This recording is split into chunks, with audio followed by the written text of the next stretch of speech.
दोस्तों, मैं हूं अनन्या और स्वागत है आपका हमारे शो वी फॉर इनोवेटिव में। दोस्तों, आज के इस वीडियो में मैं बात करूंगी एक ऐसे आदमी की जो खुलेआम धमकी देते थे, एक ऐसे आदमी की जो मुंबई को देश की राजधानी बनाना चाहते थे। जानना चाहेंगे किसकी बात कर रही हूँ? तो उससे पहले हमारे चैनल को सब्सक्राइब करना बिल्कुल भी ना भूले और बेल आइकन को भी प्रेस करें ताकि हमारी वीडियोस की जानकारी आपको सबसे पहले मिल सके। दोस्तों, मैं बात कर रही थी बाल ठाकरे की और आज इस वीडियो में मैं आपको उनके बारे में कुछ अननोन फैक्ट्स बताऊंगी। बाल ठाकरे जी का बचपन का नाम बाल केशव ठाकरे था, जो वक्त के साथ साथ बाल साहेब ठाकरे बन गया। उनका जन्म 23 जनवरी 1926 में हुआ था। उनके पिता सीताराम ठाकरे एक राइटर थे और मराठी भाषा वाले लोगों के लिए अलग स्टेट की मांग करने वाले आंदोलन संयुक्त महाराष्ट्र आंदोलन के वर्कर भी थे। बाल ठाकरे कार्टूनिस्ट थे, पॉलिटिशियन तो वो बहुत बाद में बने। इतना ही नहीं बल्कि ठाकरे जी बहुत फेमस रिवॉल्यूशनरी कार्टूनिस्ट थे। 1950 के आसपास टाइम्स ऑफ इंडिया के संडे एडिशन में इन्हीं के कार्टून छपते थे। इन्होंने 1960 में ये नौकरी छोड़ दी थी। बाल ठाकरे को हिंदू हृदय स्मार्ट कहा जाता था। जब वो स्पीच देते थे तो बिन देखे बोल देते थे, जो लोगों को बहुत पसंद था। इसलिए उन्हें सुनने के लिए लाखों की भीड़ एकजुट होती थी। चांदी के सिंहासन पर बैठने के शौकीन बाल ठाकरे के दरबार में विरोधी भी हाजिरी लगाते थे।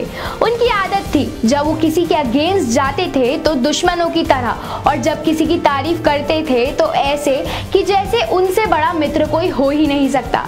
साल 1960 और 1970 में महाराष्ट्र में लुंगी हटाओ पुंगी बचाओ अभियान चलाया गया था। ये स्पेशली बिहारियों के लिए था, क्योंकि ठाकरे जी ने लिखा था, एक बिहारी 100 बीमारी। इतना ही नहीं, सन 1980 में बाल ठाकरे ने मुसलमानों के लिए लिखा था कि ये कैंसर की तरह फैल रहे हैं और देश को इनसे बचाना जाना चाहिए।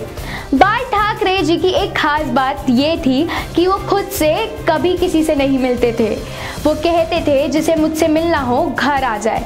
इसलिए बड़े बड़े सेलिब्रिटीज और हस्ती उनसे मिलने और बियर पीने उनके मुंबई के घर मोतीश्री में जाते थे, जैसे नरेंद्र मोदी, माइकल जैक्सन आदि।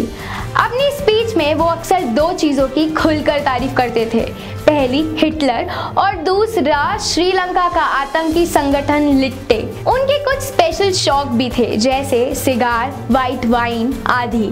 ज़्यादातर फोटो और इंटरव्यूज में उनके हाथ में पाइप तो नजर आती ही थी। पाइप तो 1995 में हार्ट अटैक के बाद छोड़ दी थी, लेकिन सिगार तो उनकी मौत के साथ ही छूटी थी। 1999 में बाल ठाकरे पर 6 साल तक वोट डालने और चुनाव लड़ने पर बैन लगा दिया था, लेकिन उन्होंने अपने जीवन में कभी चुनाव नहीं लड़ा। उनके जीवन में दुख भी बहुत थे, जैसे पहले पत्नी की डेथ, फिर बड़े बेटे बिंदु माधव की कार एक्सीडेंट में मौत, फिर दूसरे बेटे जयदेव के साथ मनमुटाव और लाडले भतीजे राज ठाकरे का अलग पार्टी बनाना। अपने मौत के 2 महीने पहले बाल ठाकरे जी ने कहा था कि आर्मी मेरे हवाले कर दो, मैं देश को 1 महीने में ठीक कर दूंगा। 17 नवंबर 2012 को बाल ठाकरे जी का निधन हो गया। इस दिन मुंबई बंद था और उनकी अंतिम यात्रा में लगभग 5 लाख लोग शामिल हुए थे। बाल ठाकरे ना ही कोई चीफ मिनिस्टर थे, ना ही कोई सांसद थे, फिर भी उनके मरने के बाद उन्हें 21 तोपों की सलामी दी गई थी। तो कुछ ऐसा था स्टेटस हमारे साहिब बाल ठाकरे जी का। दोस्तों, अगर आपको आज का ये वीडियो पसंद आया हो तो इस वीडियो को लाइक एंड शेयर ज़रूर करें, और अगर हमसे कुछ पूछना चाहते हैं तो नीचे दिए गए कमेंट सेक्शन में कमेंट कर हमें बता सकते हैं। शुक्रिया।